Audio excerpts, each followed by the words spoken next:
of tomorrow. Pretty hefty promises for a world teetering on the edge of global conflict. But in 1939, at the New York World's Fair, corporate visionaries gave us a glimpse into the world of tomorrow. General Motors, General Electric, Westinghouse, American Railway, all giants of American industry, came together to show us the wonder that lay ahead 30 years into their future. Seated in a tram, interested viewers watched as the landscape drifted past. The great city of 1969, with its well-laid-out freeways and highways, and vast circular airport, with a giant dirigible hangar that could be turned easily to meet any wind direction. Highway engineering, the like no one has ever seen. Great cloverleaves and bridgeways, overpass and underpass, the stuff that we today take completely for granted.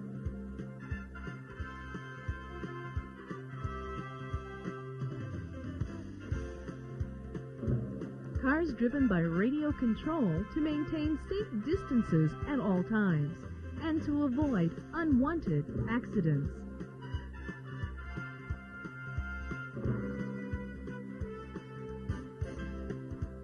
Quarter-mile-high skyscraper towers, many with landing decks for helicopters and autogyros. The stuff dreams are made of? An eerie synchronicity was beginning to form between the corporate world and the world of science fiction. Was this fantastic world really possible, or would it just remain a visionary's dream? The writings of Jules Verne and H.G. Wells had opened the minds of young people around the globe, with stories like 20,000 Leagues Under the Sea, War of the Worlds, Journey to the Moon, and The Time Machine. And in a little-known world of pulp fiction magazine writing, one of these genres was named by publisher Hugo Gernsback, science fiction. Launching Amazing Stories in 1926, Mr. Gernsback reprinted many classics before turning to the works of amateurs, changing their lives, and ours, forever. Among these were the lives of Ray Bradbury, John W. Campbell, Jr., Arthur C. Clarke, Robert Heinlein, Roger Zelazny, and 7 members of the Futurian Society of New York, Isaac Asimov, James Blish, Damon Knight, Cyril Kornbluth, Judith Merrill, Frederick Pohl, and Donald A. Wollheim, writers whose works are now considered classics in their own right. Attending the first Worldcon were a group of young people who had been raised on this science fiction, who had seen the spectacle of the shape of things to come, and dressed the part, Forey Ackerman, the first fan, and the first Worldcon. Followed by cons all over the East Coast. Pulp fiction flourished, as did the more visual medium of comic books, with heroes such as Superman, Batman, and Captain Marvel fighting for truth, justice, and the American way. And science fiction was finally being acknowledged as real, saleable fiction. As the U.S. grew, so did science fiction and science fiction fandom. In the 1950s, thanks to the help of the new media called television and Hollywood's need to find something new, science fiction reached even more people. Classic sci-fi like Rod Serling's Twilight Zone presented socially conscious storytelling, making us more aware of the explosive situation in the world around us. And we continued to grow, with cons across the country and across the oceans. New Worlds magazine, an era of tolerance and new ideas, in SF and in the return of costumed superheroes to the comics, as well as a separation of science fiction and fantasy. Renowned books and applauded TV.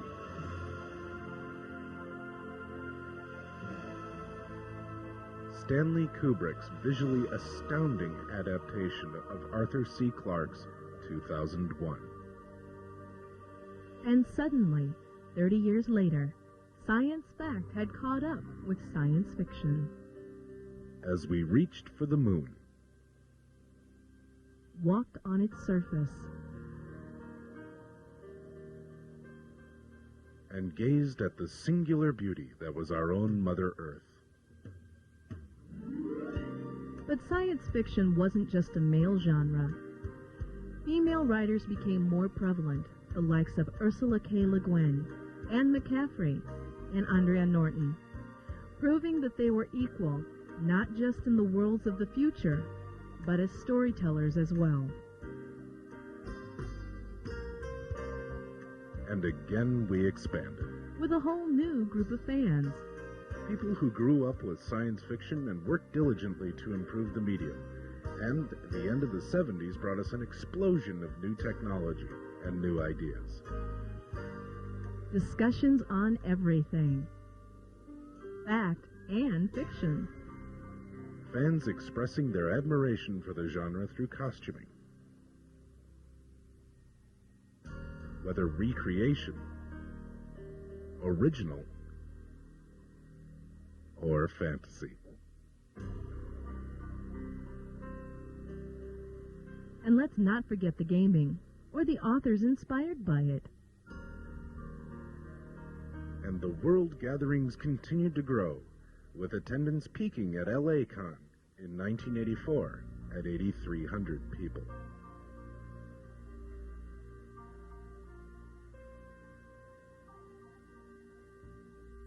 The 80s saw a resurgence of old friends and a greater acceptance of sci-fi in the mainstream of American films, with strong females, horrific aliens, and wonderful advances in movie-making technology. Fans continued to talk. With all of our advances, what now was science fiction? We traveled across the ocean to see if there were answers there. And the costumes? Well, the costumes, they became more and more and more elaborate. Japanese animation, anime to fans, saw an increase in popularity. 1991, Shikon 5. Fans sat in on panels or browsed for hours and hours in the dealer's rooms and listened to Timothy Leary. Canadians prepared for the site selection and costuming retro to the 30s, turn of the century, and an octopus's garden. The Canadians were ready, willing, and praying that the 5 years they had already worked in putting their bid together were not in vain. Happily, they were rewarded with the 52nd Worldcon. But technology didn't just stand by. Marvelous leaps in technology have enabled amazingly realistic computer special effects, creating new ways to tell stories. But some things never seem to change. Remember the Perisphere from the 39 World's Fair? How appropriate that the 50th anniversary of the Worldcon was spent in Orlando, near another Perisphere.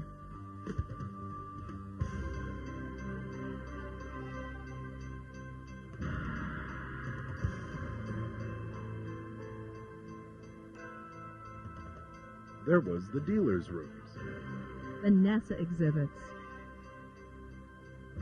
the art show, and just a place for fans to relax. illustrating the international nature of Worldcon, were the fans from Russia and the Ukraine enjoying the new freedom and openness in the world. And still some of us shopped. And shopped.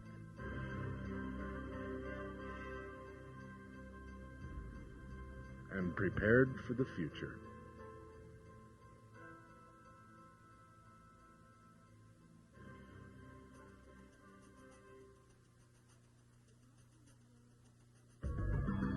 The costumes were fun.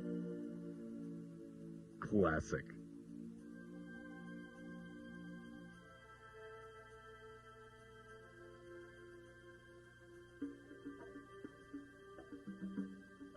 And amazingly touching.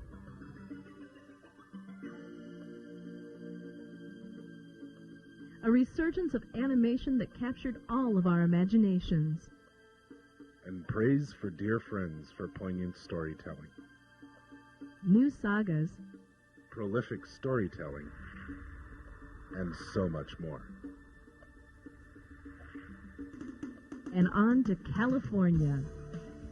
San Francisco, the largest attendance to date, with 8,800 people. The authors.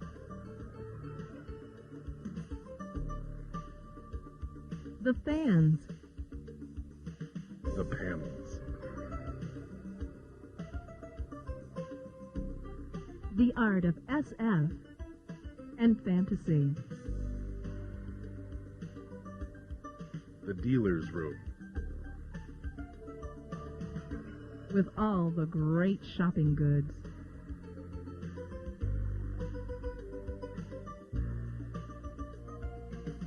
And of course, the Hugo nominees. Klingons spending a quiet night at home. A temple's golden guardian. A magic carpet ride.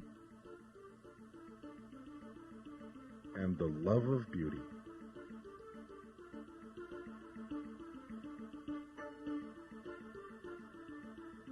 Totoro brought Japanimation into the accepted mainstream. And now, with Babylon 5, Sequest, and a plethora of others, we are able to walk through amazing realities that once we could only have read about.